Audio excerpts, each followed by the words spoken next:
Guess what, kids? I'm in a gaming mood today, and I've got the mother load for you guys today. Originally, I thought I was going to split this up into a bunch of little episodes, and I figured, that's going to be a headache to do, so I'm just going to cram all of this into one video. Today, we are not only installing Skyrim on Linux, I'm also going to show you all the tricks that I did to be able to get those finicky, nasty little mods working as well. And all that learning begins right after I roll the intro.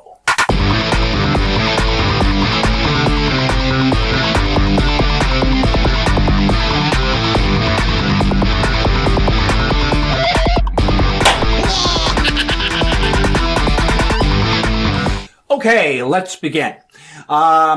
Because this video may take a long time, I'm expecting forever on the rendering block, I'm going to disappear off the bottom corner of the screen here, and we'll just get to the nitty-gritty, and I'm working at a different resolution so that you guys should be able to read everything on the screen, and be able to get the most out of this.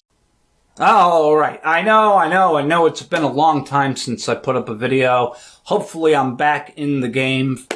Had some serious issues with Cadian Live, and of course I had personal issues I had to take care of as well.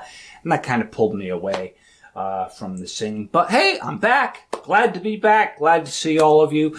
Let's go ahead and get started with today's exercise. This video is for those of you who already know how to mod Skyrim, because I am going to get a little technical here. We are not going to be using any mod management tools to load mods into the game. We are going to be using those tools, though, to extract the mods, and then we're going to be manually setting these mods to work. It was the only way I could solve a number of problems and to be able to get the game to function as you would expect it to on the Linux system. Now, something I'd like to point out, Skyrim really isn't the most stable game once modded. Even the vanilla version of the game tended to crash from time to time. This is true on Windows, and it's also the same on Linux. And one of the ways that you could avoid the crashing is by running the game in windowed mode. Another way is by managing your load order on your mods. So we're going to be covering all of that today. We're going to talk about some of the most common mods that you would want to have installed on your system. The first thing I want to do is cover some materials that you're going to be needing for this project that I'm going to go over at a later time in this video. And I figure we'll start off first on the Steam Workshop page itself. Kids, there are so many mods for Skyrim that there is absolutely no way on earth as to whether or not I'm going to be able to tell you if that particular mod you want to get working is going to work or not. It's trial and error. That's why I basically said this is for those of you who have already modded Skyrim on your Windows box and now you want to bring everything over to Linux. You already know everything's working and you just want to enjoy that same experience. Getting mods on here is very easy. You just search through the repos. Let's say you find a mod that you like. All you have to do is select subscribe on that mod. And once you have subscribed, when you open the Elder Scrolls launcher from Steam, what it's going to do is it's going to download that mod into your data directory. And then all you have to do is just manage its load order in the system. Pretty cool. Here's some other things you are going to need. You're going to need the Skyrim Script Extender, SKSE. Google it. It's the first link. Okay? And you're going to want to download the installer or the 7-zip archive. You can download that. File roller should be able to open that on your Linux system. And of course, always obey the instructions they give you on the web page. Do not use anything from the Windows App Store. But why would you? You're using Linux. Let's keep going. All right, another thing you are going to need is Skyui. Now, this puts some pretty changes to the user interface in-game. It gives you more options and that sort of thing, and it just refines the user interface a whole lot more. Basically, here's a screenshot, gives you an idea of how it, lays out things. Originally would lay things out like this, and then you have a different menu over on the right. I like it. It just makes the game more intuitive to have this. So you really want to have this in addition to the script extender. Also, for those of you who want to be able to use custom skeletons with custom animations, you are going to need Forge New Idols in Skyrim. Now, this is a big one. This one never wanted to work for me on Linux, and guess what, kids? I figured out how to make it work. And so I'm sure you guys are going to want to tune in for that one for sure, because there's a lot of really cool mods out there that use some really nice animations, and you got to have this utility in order to get it working. The next item you're going to need is Mod Organizer. We're going to be using this utility to extract mods which have multiple choice. But we are not going to use this to manage mods. We're only extracting multiple choice mods with this, and then manually bringing those items over to our data directory.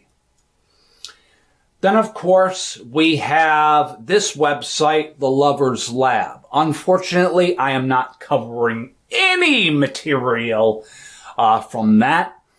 If you're having trouble with getting a mod from this website working, you're going to need to go on this website to get support for it. I, unfortunately, because of the rating of this show, can't cover it, won't cover it.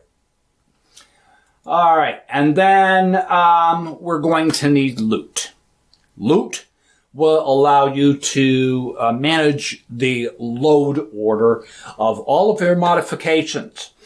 This does not run on Linux in Wine. No matter what you try to do, it doesn't work. Believe me, I spent 2 days trying to get it to work, and it didn't want to behave for me. Just Google search for Loot. You'll get their page here. Download it. And then, of course, you are going to need a legitimate copy of Windows 7 with which to do some of the work we're going to be doing in today's exercise. And if you don't have a copy of Windows, no worries. Microsoft has actually been kind enough to give away free copies of Windows that you can use. How cool is that? Just do a Google search for Windows Virtual Appliance. It is the first link that you will see.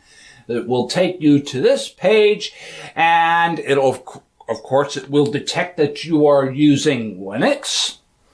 The virtual machine that you will want is IE 11 on Windows 7.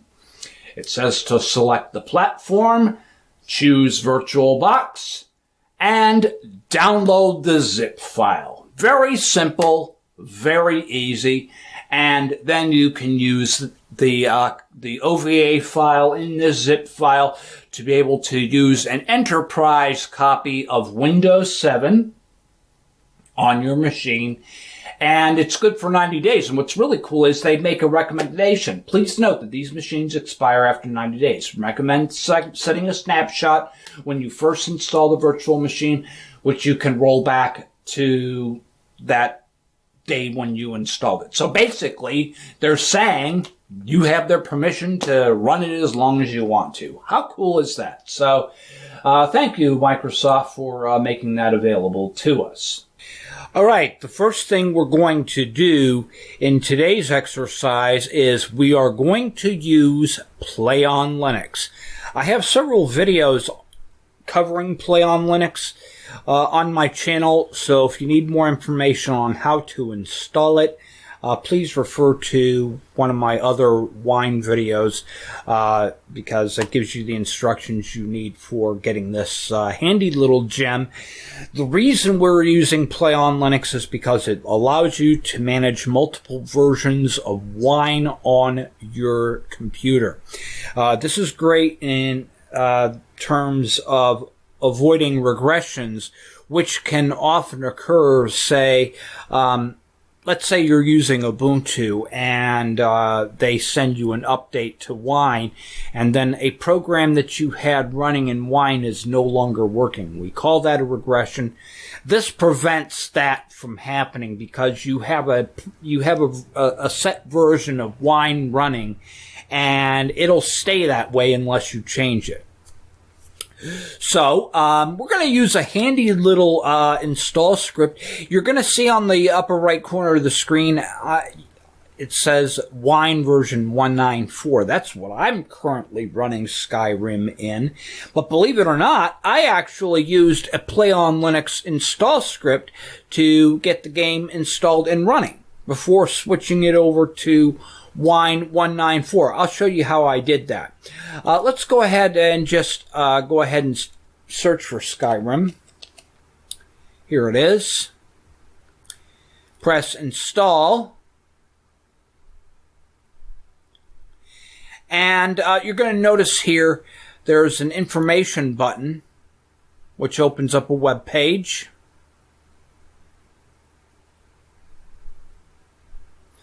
All right, and there is another handy little button here next to it with a POW exclamation point. This is your best friend. This is the Play on Linux debugger. And this little tool gives you clues when maybe a piece of software isn't running properly.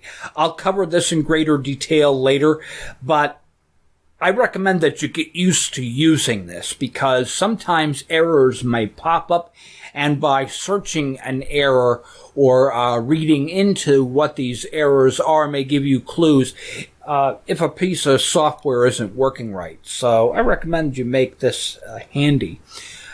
All right, we're going to press next. It's going to create the virtual drive. It already has the version of Wine that it wants in the system, and then you're going to get these funny little dialogues.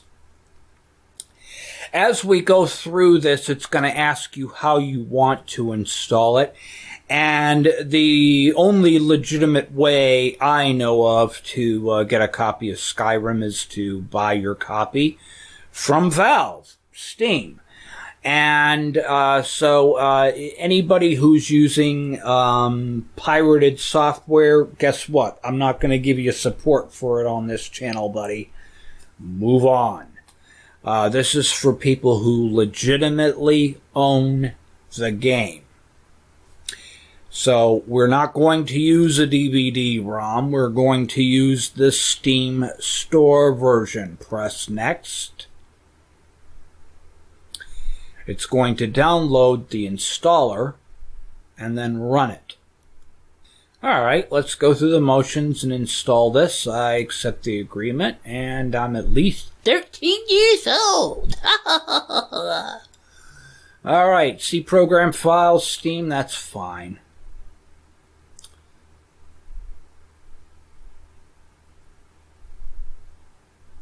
And then we're going to run Steam. This Steam Web Helper exe issue shows up often, and I think they have some version of Wine to fix it. Personally, I don't care. We're just going to go ahead and close that. Okay, one thing we're going to notice here when Steam is open is that the shopping interface isn't working. That's okay. We're not here to shop. We're here to play. Let's go into library here, and in my games area, you're going to see that I have the Elder Scrolls Skyrim. And we're going to tell it to install. Alright, and then press next. And it's going to prepare for the installation. Press finish. And then we're going to go ahead and let this download. It's saying it's downloaded and ready to play. We need to close Steam because we still have the dependencies to install yet. So we're going to close that. We're going to right click on the Steam icon and press exit because now we need to click next here because the instructions actually were to log into the Steam account once the update is complete and then press next. But we just went ahead and installed the game to save time. The only thing is the game won't run until we have all of the other dependencies installed. Okay, it looks like it's grabbing a VC Run 2008, so we're not going to need that on from this list here. And before we even attempt to launch Steam, I want to get the rest of these items on this list installed. Just to be on the safe side. You're definitely going to need .NET. I believe that is to help the launcher work. But also some of your other things like Mod Organizer. Even though we're not using it to manage mods, we're going to be using it to extract mods, especially the multiple choice ones with the faux mod inside them. And basically they give you choices and stuff. So you're going to need that for Mod Organizer. And also the For's new idle system requires .NET 4.0.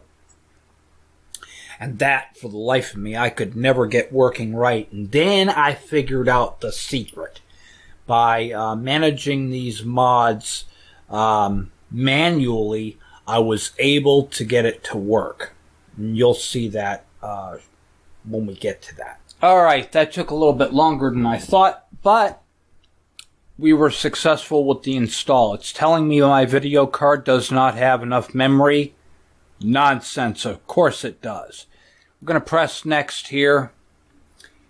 And now it's going to do some other scanning of hardware.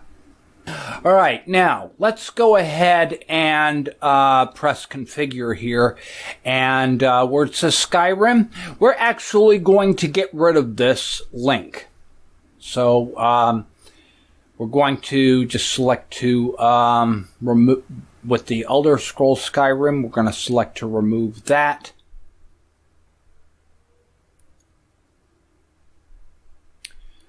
Alright, and Skyrim is still here. That's fine. Now, we need to go into miscellaneous here. Let's go ahead and close this. We don't need this running just yet. First, let's open the virtual drives directory. Because one thing that really annoys the heck out of me is when we go into users, dispatchery, and you're going to see there is a symlink to my documents that links to the documents folder on my Linux system. I don't like that. When we click on this, this is actually linking to my home directory. I don't want that at all. So I'm going to right click and I'm going to delete this folder. We're going to move it to trash. And then we're going to create a new folder. Title that My Documents.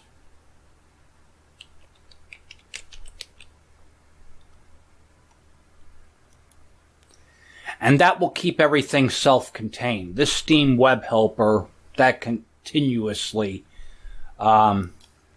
gives errors, but that's to be expected. So my is the M in my is capitalized and the D in documents is capitalized. Remember, in Linux, case matters. Okay?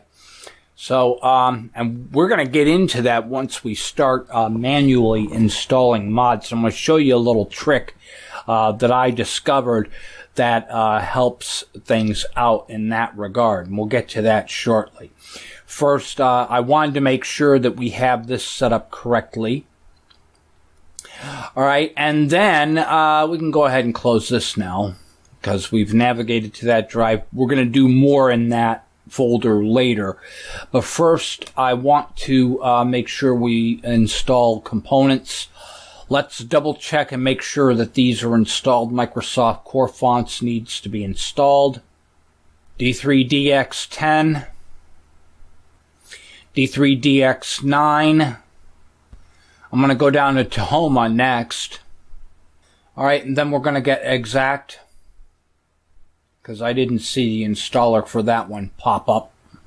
Maybe it did and I just didn't notice it, but it doesn't hurt to run the installer again just to be sure. Once this finishes, then .NET 4 will go in, and that of course takes forever because it's the installer did .NET 2 Service Pack 1s and all those service packs, and then it did .NET 3. When we go to install .NET 4, it's going to want to install .NET 3.5, blah, blah, blah. I hate that. But we need these in order to be able to run the software that we want to run, so we got to install it.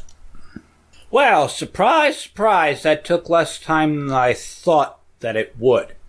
All right, well then that means we can proceed.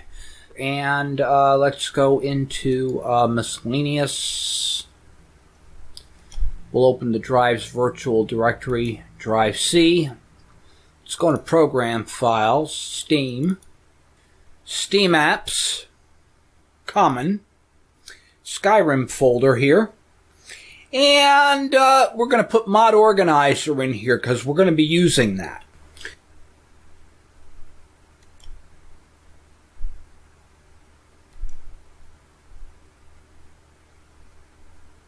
We're getting the latest version of this, by the way. Just save file. All right, take mod organizer here. And we're going to go ahead and we're going to drag that over here.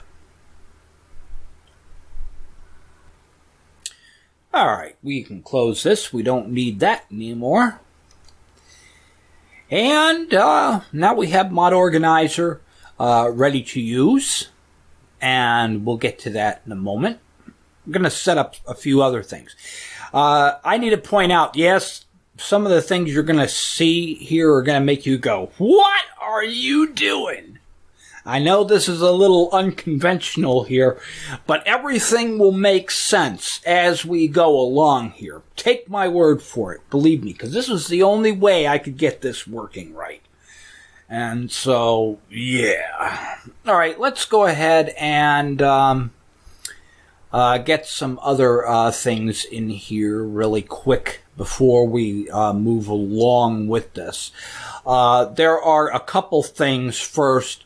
Let's go ahead and go into my documents here for the mods. You'll remember that we talked about FNIS, that we talked about Skyui.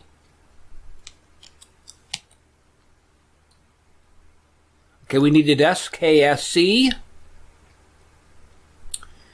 Okay, that needs to be installed into the data directory, so I already have a shortcut for that. Just go to your data directory. That is in wine prefix Skyrim drive C. That is in the Steam apps common Skyrim data folder. All right. You need to put these in here. For SKSE, you need to copy these into your main directory. So let's back up. So this is the Skyrim script extender. You need to manually install these first. You're going to take all of this stuff here and highlight it, and then you're going to put all of this into this directory. Let's go ahead and do that.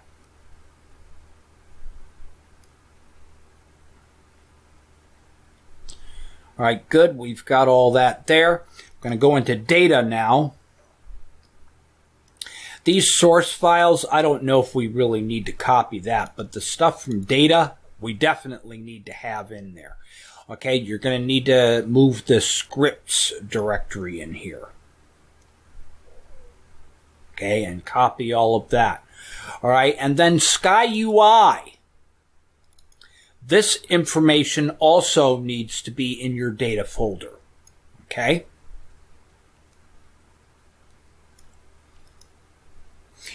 For some reason, if I don't overlap, hold on a moment here. For some reason, if I don't overlap the file roller window over the window that I'm working on, for some reason it likes to crash on me. Don't ask me why it does that. It just does sometimes. And then I have to kill it. Start over. Let's make sure I copied that in there. Okay, so we got the Skyuis in there. Great. All right. Just for good measure on the SKSE, let's put that source folder in there just in case later on down the line I decide I want to have that. So where you see data, we'll put that source folder in here. I don't think it is a necessity, but the thing is, it is there for people who want to maybe do some additional stuff with it. So that's why they include it. Close that.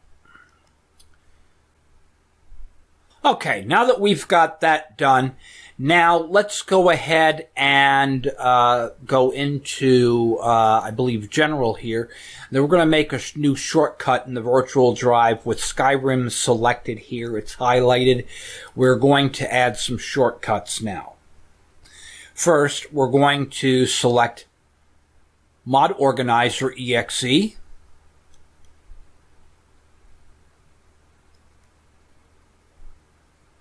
Next, we want SKSE loader.exe.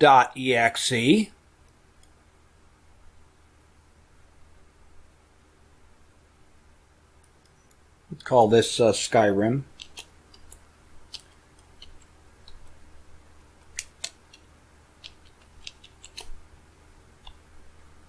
All right, and then we'll need one for Steam EXE.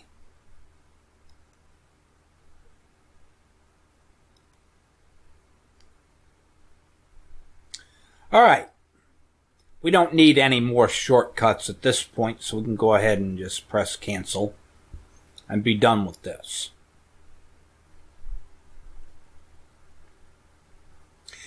Now, when we first run Steam and the Elder Scrolls for the first time, it's going to want to download all the mods from the Steam Workshop. So if you went to the Steam Workshop here and you subscribed to any of these mods, it's going to download them. So we need to make sure they're shut off.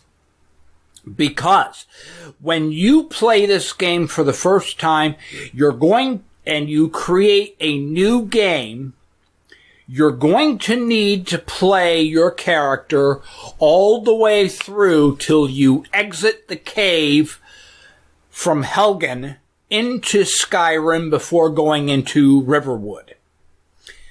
The reason being is because the beginning missions, it's basically a heavily scripted tutorial and it's incompatible with most of the mods that are out there. So pretty much anything that adds anything new to the game, pretty much you're going to want to have your save game saved right after you left Helgen. It doesn't matter which person you followed to get through it. You just need to make sure that you save at that point. And then we're going to go ahead and first we're going to run Steam.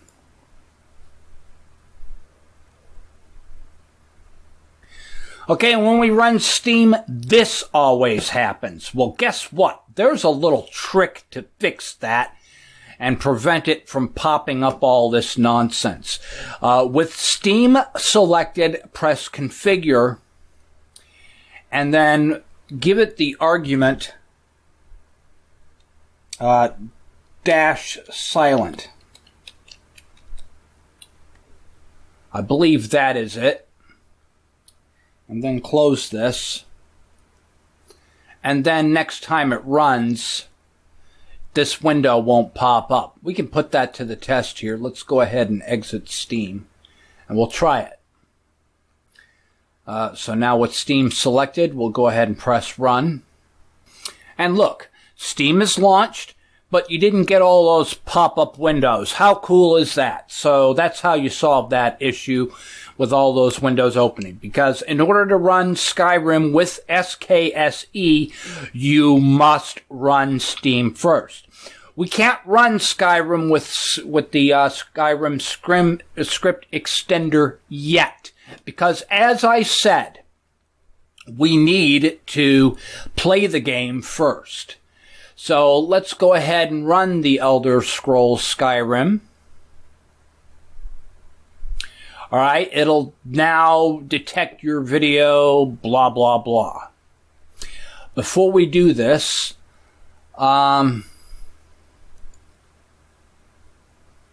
it's saying ultra high quality. Let me press OK here.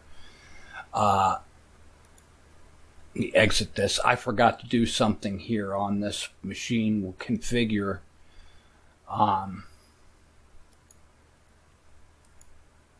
Saying I've got 256 megs of video. That's wrong. I've got 512. It doesn't detect that correctly for some reason, and I don't know why.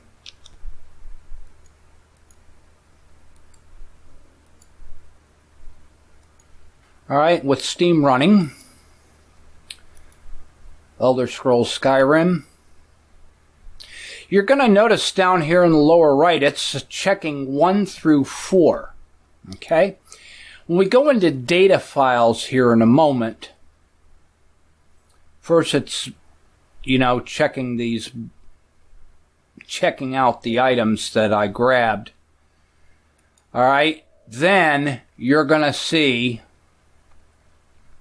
I have the Legendary Edition here. I've got the Dragonborn module, Dawnguard, and Hearthfire.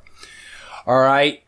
Many of the mod creators out there are going to tell you probably want to have the patches that are associated. The Legendary Edition unofficial patch is good if you have all 3 of these. So if you have just Dragonborn, you may want to go into the Steam Workshop and just get the Dragonborn version. All of these are available in there. You're just going to have to search for them. For the time being, we need to make sure we have all these mods turned off, because if we don't, you're going to have some weird glitches with the wagon in the beginning of the game and all kinds of chaos is going on. So we'll make sure these are shut off. We even need Skyui shut off. Yep. We just want Dragonborn, Dawnguard, and Hearthfire. That's okay for those to be turned on. But all of these other mods that we've put in, we're going to have those shut off for now. Okay. We're good to go. And then under options here, I'm actually going to set this for low. For some reason, it likes to give me super high. And because my screen capture does not like to capture when I've got video games playing in full screen, I'm going to just go with window mode. That size is just fine. I'm actually viewing this on a big screen TV, so I'll be able to see it just fine. Alright, and we're good to go with that, and then we can go ahead and press play. Okay, if we've done everything right, we should be just outside of Helgen, outside of this cave. And you would have been given your first objective in the town of Riverwood. We go into quests here, you'll see what I'm talking about. In this case, I have to talk to Gerda in Riverwood. We'll go talk to her in a little bit here. But at this point is where we want to basically save our game. So let's go ahead and make a new save. Or just save over an existing slot. And then at this point, we have a place where we can now start installing all of our mods.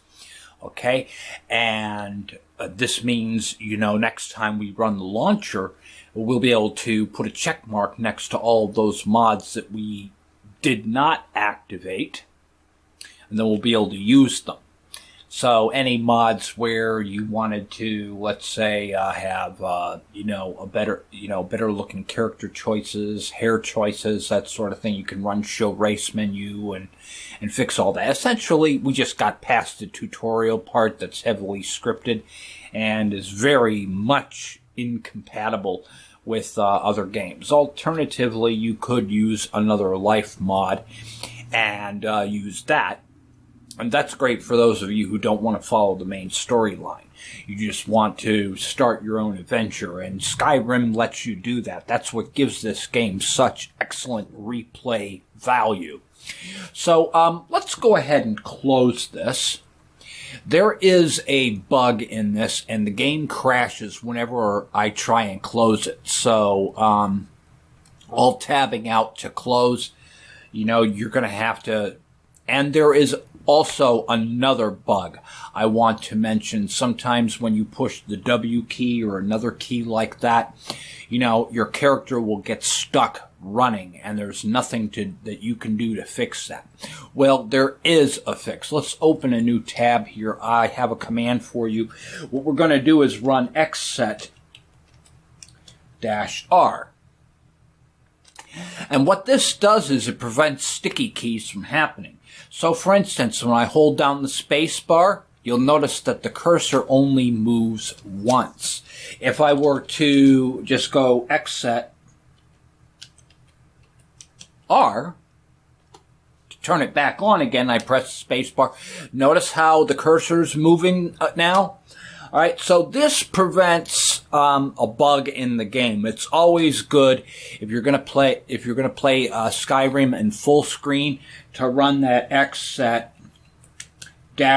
command in your terminal before running it, and that will avoid that bug and will allow you to have a nice play at the game. I figured I'd throw that one in the mix to save somebody out there some trouble. All right, now that I've mentioned that, let's get into some of the unconventional things that I was talking about. And first, we're going to go back to, remember when I said we needed to go to Microsoft to get that virtual machine and download it? Well, I've already downloaded it because the next part is going to involve two things. We're going to need Windows and we're going to need Mod Organizer. And so I figure at this point we'll just go ahead and set up a virtual machine to run Windows. So let's go ahead and do that. Let's go ahead and open up VirtualBox. I've already taken the zip file that we downloaded from Microsoft. So all I have to do is File and then Import Appliance. Okay, and then just navigate to where that OVA file is. I put it in my VMware folder. And I renamed it to Win7 OVA, but it was actually titled IE11 -Win7 or something like that. But at any rate, this is it. So we're going to just go ahead and open this up. Okay, press next. All right, you can give it any name you want. We'll call it Win7. All right. They suggest giving it 512 megs of RAM. I'm going to give it 4 gigs of RAM.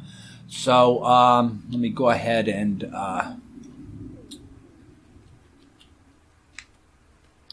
give it 4 gigs of RAM. For some reason, I noticed that virtual machines tend to misbehave when you give them more than one CPU. They seem to run faster with just one CPU on the thing. So that's exactly, I'm just going to leave it at that. One CPU is all it needs. Okay, and then we're going to go ahead and select import. This will take a few minutes to complete, so I will pause the video while we wait. Okay, that didn't take as long as I thought it was going to take. All right, so now that we have our Windows 7 virtual machine, we still need to do a few more things with this. All right, first, we're going to select this machine, and then we're going to go into settings here because I want to set up some stuff to use with this. First, shared folders. I might need to download stuff to this virtual machine because we're going to use this virtual machine to run loot, which is our which is going to set up our list for which order we're going to have our mods loaded, and we're also going to use this for sane extraction of files into the file system so that we don't end up with duplicate folders.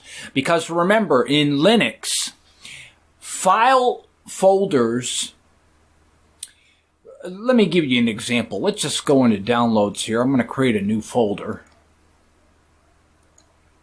Okay, mod writers, for instance, they will, name their folders any old way. So let's create a new folder.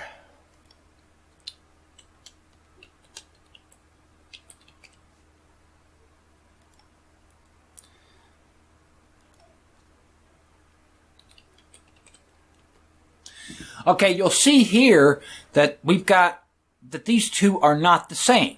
One has a capital F and one doesn't. And the thing is, your mods are all in 7-zip, RAR, and zip files, and all these other compressed globs.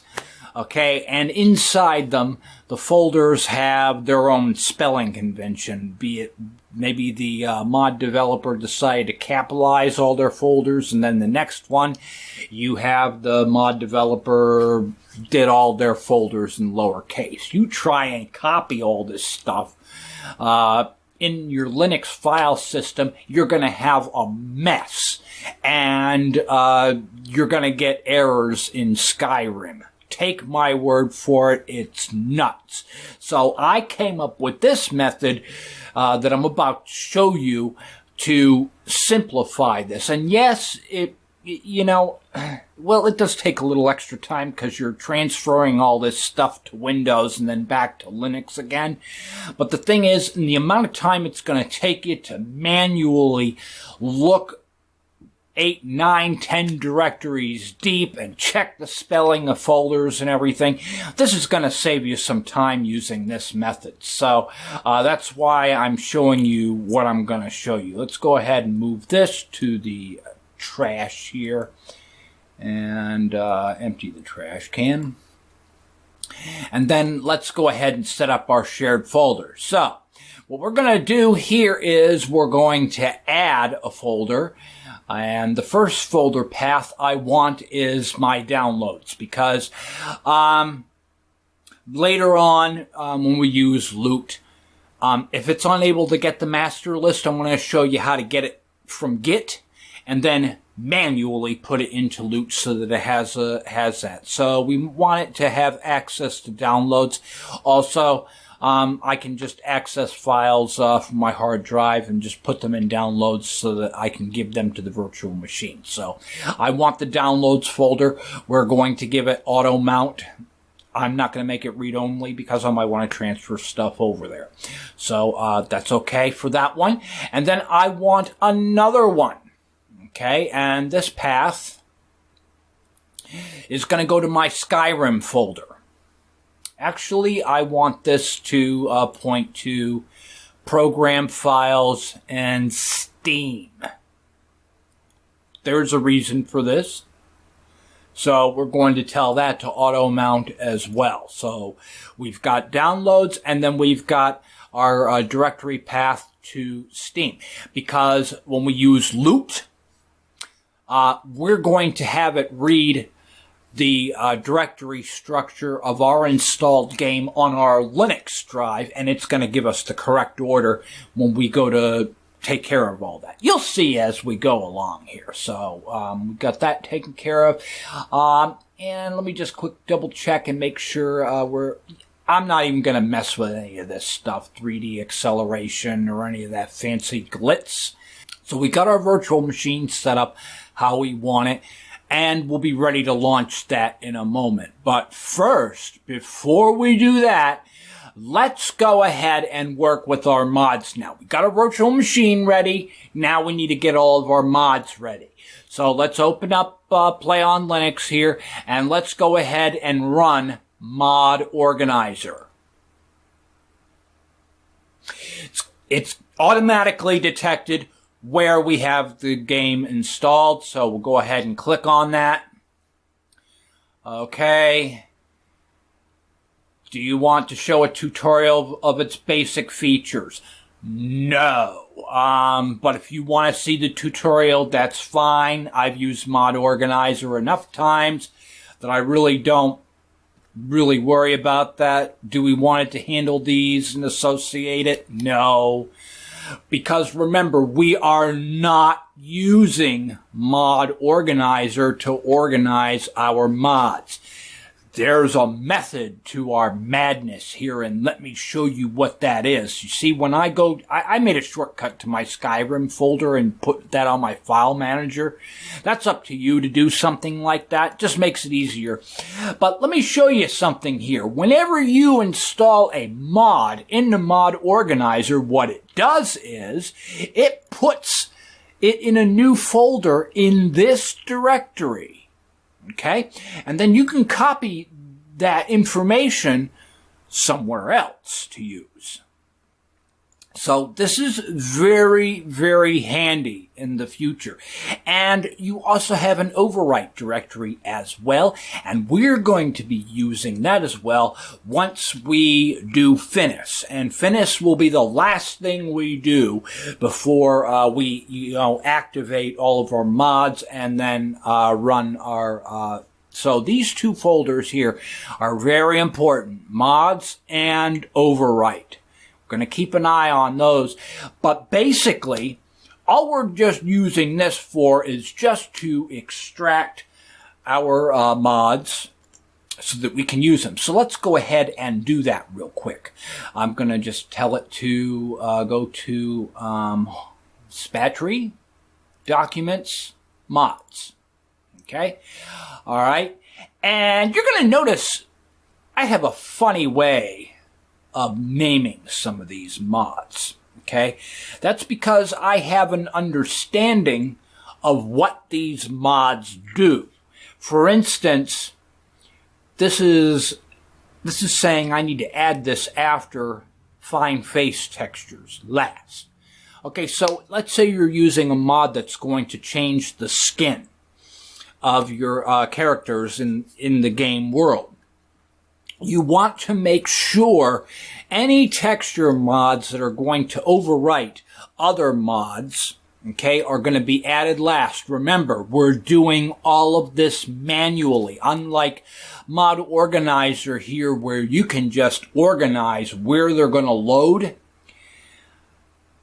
When we do this manually, we're going to be manually putting stuff in the data directory. Kids, this is the only way I could get FNIS to work properly. When I was trying to get all of my mods and everything working, doing it manually this way was the only way I could get everything working. So that's why we're doing it in this way. But the thing is, I have played Skyrim in Windows long enough to know that all of these mods that we have in here, I know they all work. They're some of my favorite mods that I like to play with, and so that's why I have them. And Of course, I pruned out all of the content that I shouldn't be showing on my show. So there are other mods in my no-show folder that you're not going to be seeing. But these mods we're going to go ahead and put in. So we're just going to go through this entire list alphabetically. So now we go through the process of installing these one at a time. I'm just going through these alphabetically. And we're not going to be putting a check mark next to these because remember, look what it's doing. It's putting all of these into different folders. Okay? A Matter of Time here is a good mod for those of you who want to skip the intro, that long intro on the cart. You just want to start your own adventure. This is a good mod for that. Okay, good. This particular mod here is telling us we need to set up our mod directory, correct? Yeah. Blah, blah, blah. Right click on this, set data directory. You got meshes, textures, and then the ESM file. Okay, good deal. Alright, here's an example of a mod where you're going to have a number of choices. This one, in this case, is a player home that you can get for your game called the Underground Bathhouse. And it has some really cool hidden places. And if you want to be able to find those secret places, your character has to get wet. That's all I'm going to tell you. I have found them. It took a long time to find them, but I did. And boy, was I happy when I did find them because they're pretty cool secrets. Because, you can turn your character into a vampire or a lichen or even heal yourself with those, which is kind of cool. And it's got a bunch of other really fun things. So, this mod can be adult in nature, but out of the box, it isn't. So I don't mind showing you this. So let's go ahead and open this one up. And this will give you an example of a mod where you're going to have multiple choices. Okay?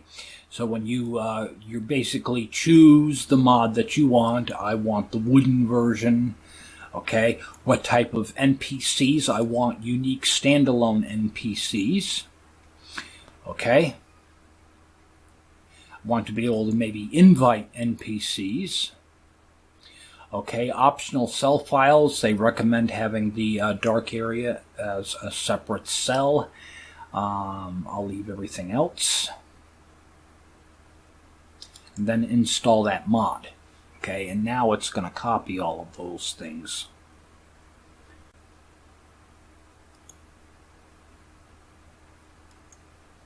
This is another add-on you might need. If you're going to be using add-ons where you maybe want your character to be able to fly, dance, do funny magic, or any other numbers of animations, maybe you want them to be able to have their sword across their back rather than on the side of them. You're going to need a skeleton. This one seems to work really well, and you're going to need FNIS for this as well.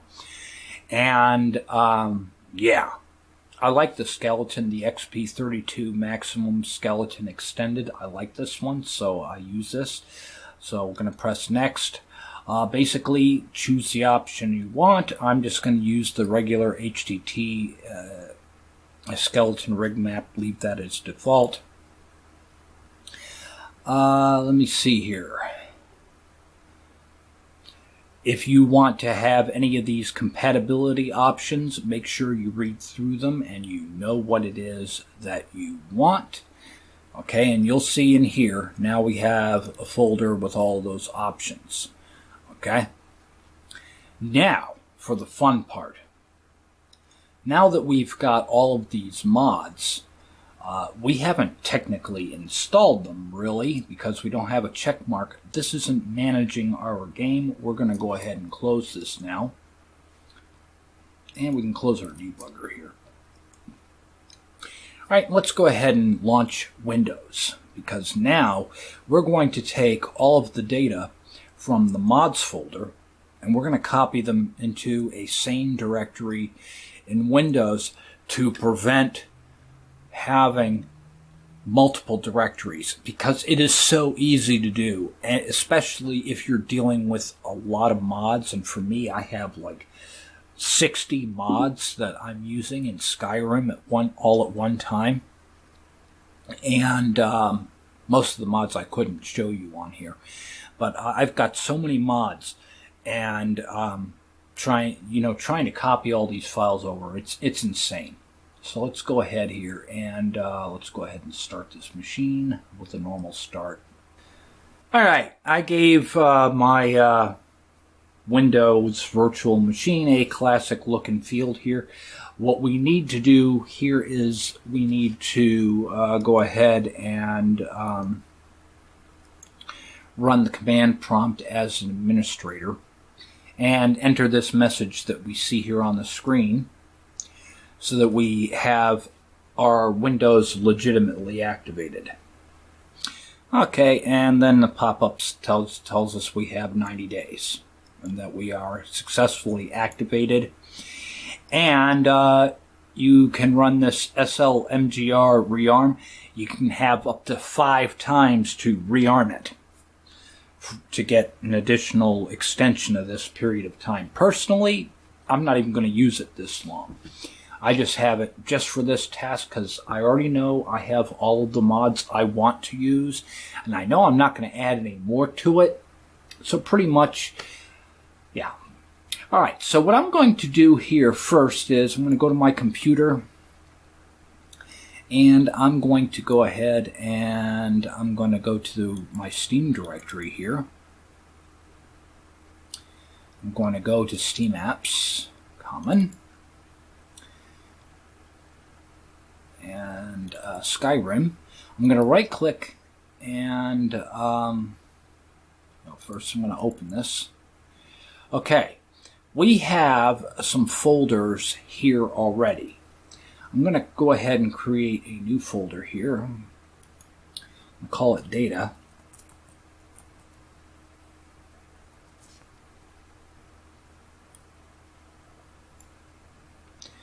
All right, and these 4 folders, I'm going to right click and copy these, and right click and paste them here. All right.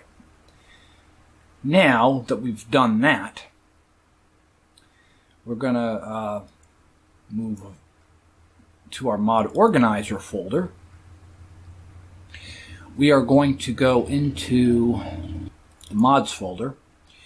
All right, and now we're going to start copying data here over to the data directory.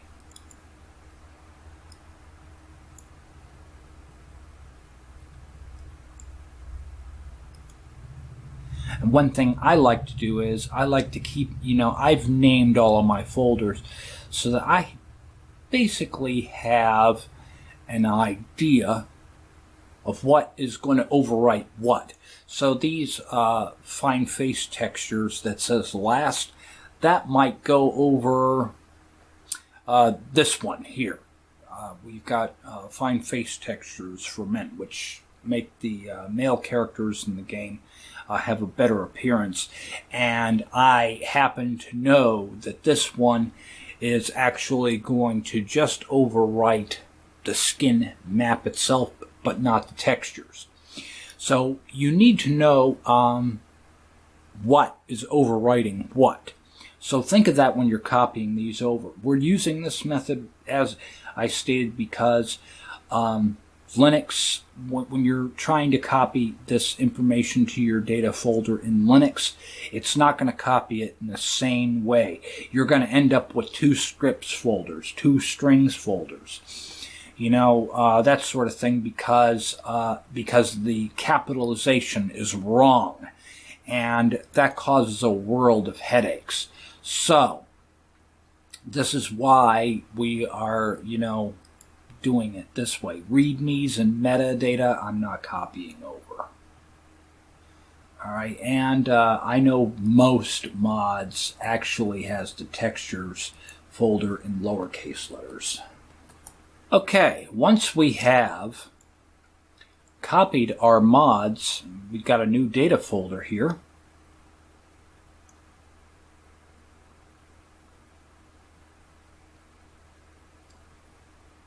I'm going to go into Steam Apps here.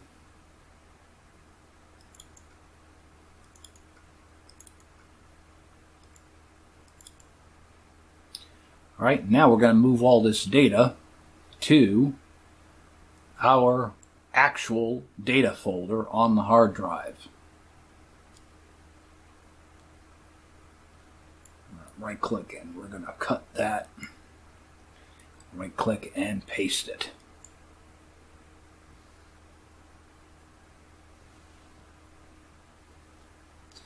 Now we need to download and install Loot. Real quick, I already have that downloaded. I'll make it available to my main drive here. We'll copy this. Put that in my downloads folder. And then access it here. Run that as administrator. And we will install Loot.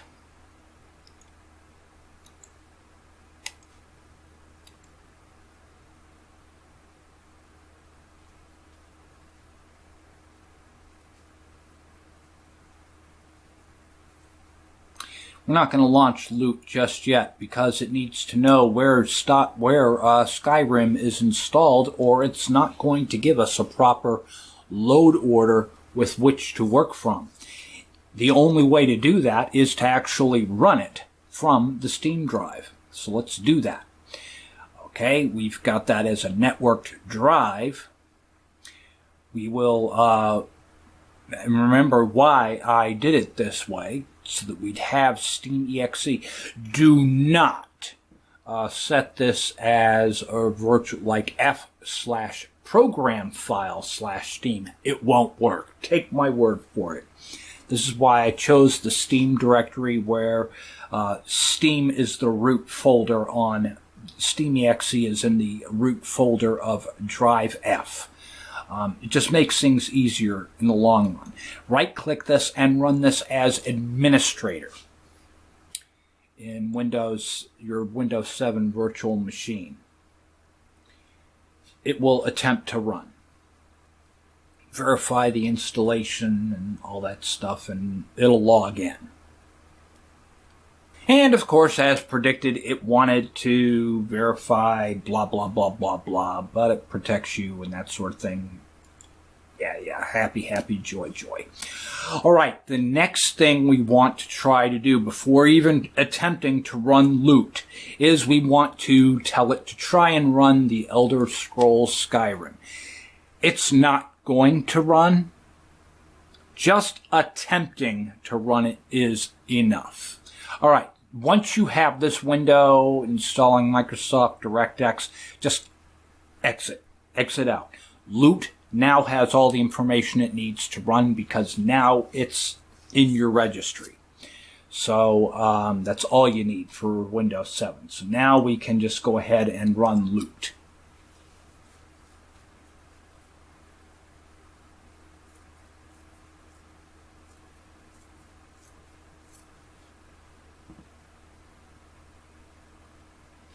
All right, right now it's just merging and evaluating plugin metadata. It isn't going to download a list just yet. We're going to have to tell it to do so after it's finishing mulling over this information. So we'll give that a moment to do so. Okay, and it's giving us some first-time tips that we want to might want to read through. That's okay. All right, and then what we're going to do is we're going to tick Update Master List. And it's going to go online and pull it from Git. If you run into any problems or errors and it doesn't actually work, there is a way that you can still get this list. And that is on Linux, well, you can get that list just by using Git. So let's go ahead and open a menu here.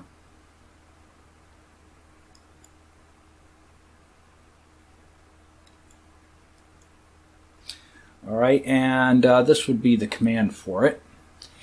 Git clone, https github.com/loot skyrim.git, and tell it where you want it to go. Home, Spatry, downloads, new. All right, so we'll do that.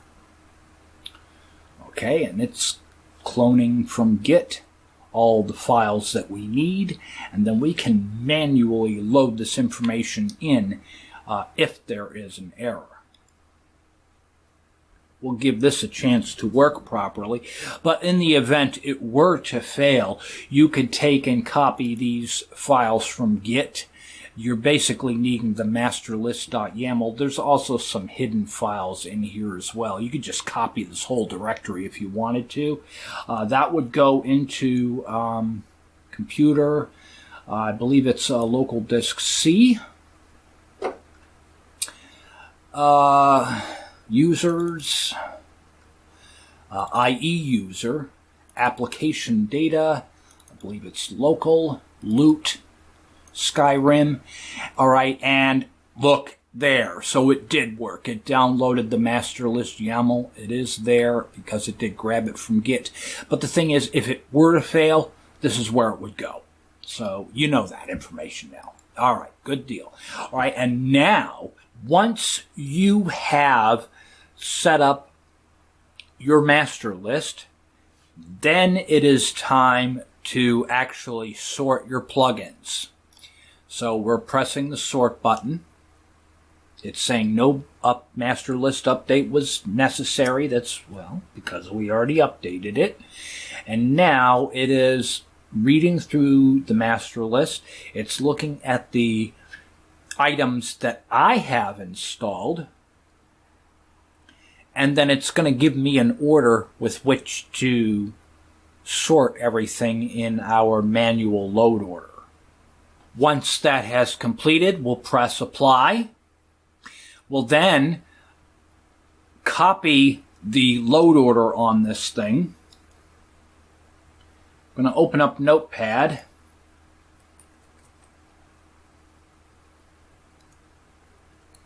Right-click and paste this order.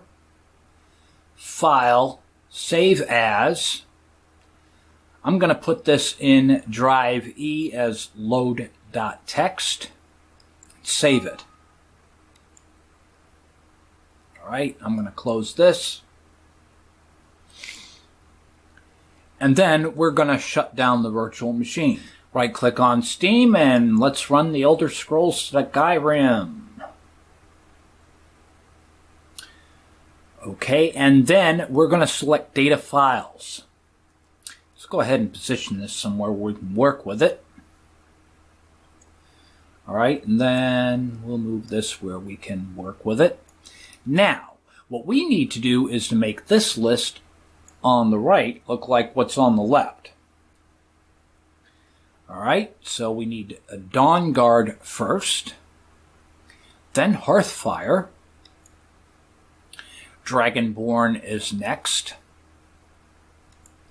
The unofficial Skyrim Legendary Edition patch for me. Okay, once you have organized all of your mods according to the listing, we can go ahead and close this.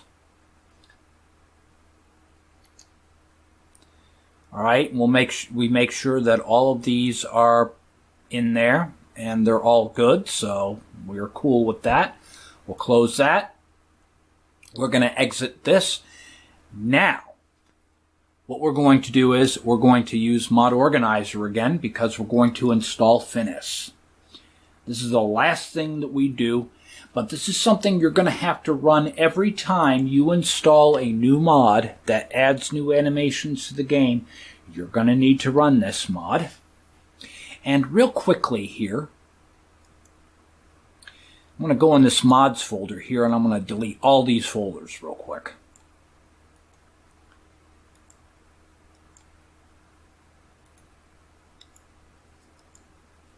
Matter of fact, let me, see, it's got all these folders in here. Let's go ahead and close this. I don't want it acting goofy on me. Close the program and rerun it, because I deleted all the mods out of the mods folder here. All right. So it's showing all of these mods as unmanaged. And that's what we want.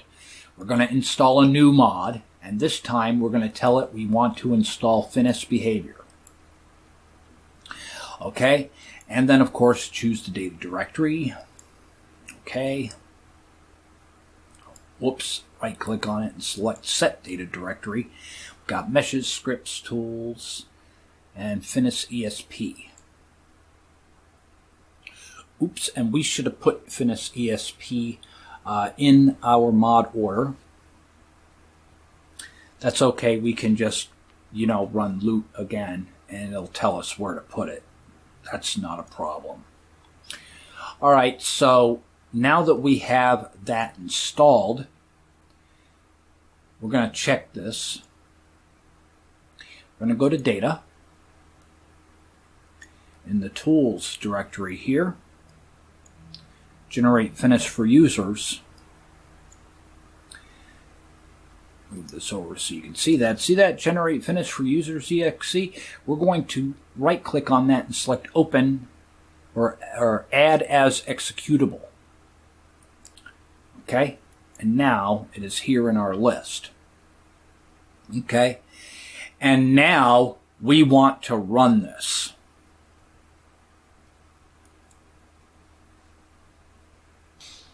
All right, now I want to select that skeleton fix and update FNIS behavior. When you run this, it's going to say generator not run from a legal Steam installation directory. This is because it doesn't see you running this from /program files, the Steam directory. It sees me running it from homespatry /.playonlinux /wine prefix/Skyrim. That's what it sees. So that's why we're getting this not running from a legitimate file path. Okay? This happens on Linux, and it only happens in Linux. It's not going to happen in Windows. Take my word for it, kids. I've been playing. I got a few gray hairs from this one. But the thing is, what it is doing in the overwrite directory is it is actually, it's actually worked. We only had one warning, and it was this one: the generator's not being run from a legal Steam Skyrim installation directory. So yeah. Saying if you use SKSE, this can be fixed by starting Skyrim once through Steam. Okay, well, we did start the game once through Steam, but it still didn't find it, so no biggie. But at any rate, now we have what we need here to be able to get those animations working properly. Okay? And so what we're going to do here is we're going to manually just copy this stuff into our data directory. Meshes. Actors. I'm just going to double check the folders here and make sure that we don't have any spelling anomalies. It looks like these are all sanely done, so we're just going to drag and drop overwrite. Fine.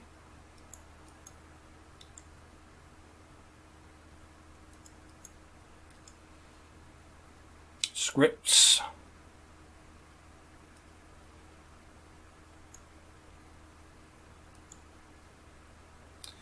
Okay, and then we have meshes.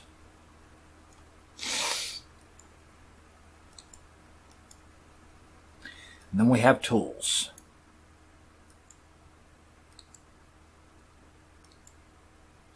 All right, that was everything you need. So now everything that requires FNIS will work. Okay, now that we have compared our load order with what we have here, and we have generated FNIS for users, and we have this in our load order where it's supposed to be, and this is where it told me to put it.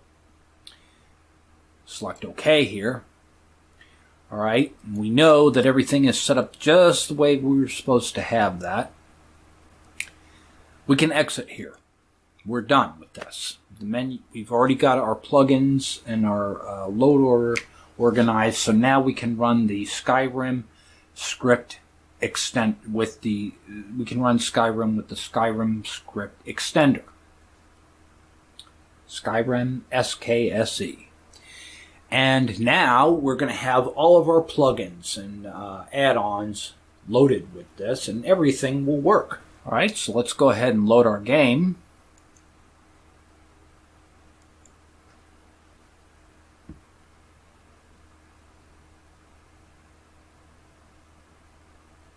And once this loads up, you're going to have lots of menus popping up. So give it a few minutes to do that. You might want to get up and grab a sandwich or something while you're waiting on all your menus and stuff to load up. It is what it is, especially if you have a lot of plugins and a lot of different additions that this is going to add in.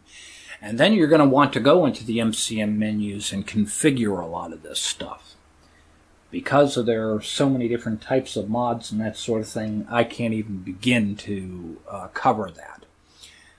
But you will want to go in and make sure that your animations and stuff are working, and I will put that to the test here in just a moment once the game loads.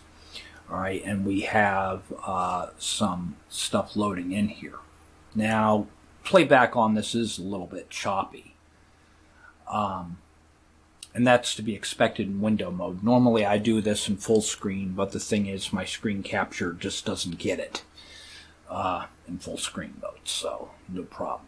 All right, you're going to see that I've got some plugins already starting to go in on the screen.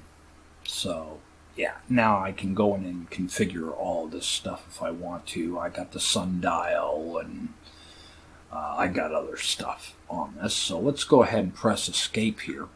All right, and if you go into mod configuration, you're going to see that I have some menus, and there will be more menus that this is going to be adding. But let's go to XPMSE, which is the skeleton, and I want it to, and I know this FNIS had some stuff to do with this. Let's, since all I have is an axe right now, let's tell it we want the player to have his axe on the back.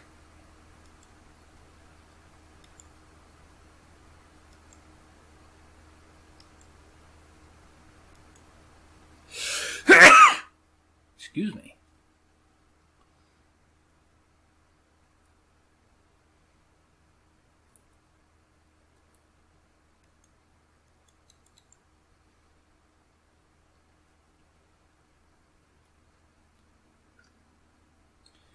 All right, now we equip our axe and then put it away. Is it going to go on the back like it's supposed to? Might have to go back in the menu and play with that again because it didn't take.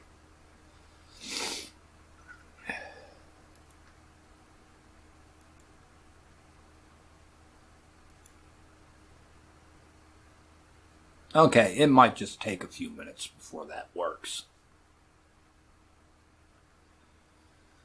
Ah, there it is. All right, so now the axe is on the back, so I know that's working. But at any rate, all your other mods are eventually going to load in at some point. And once they have, you're going to probably want to make a new save.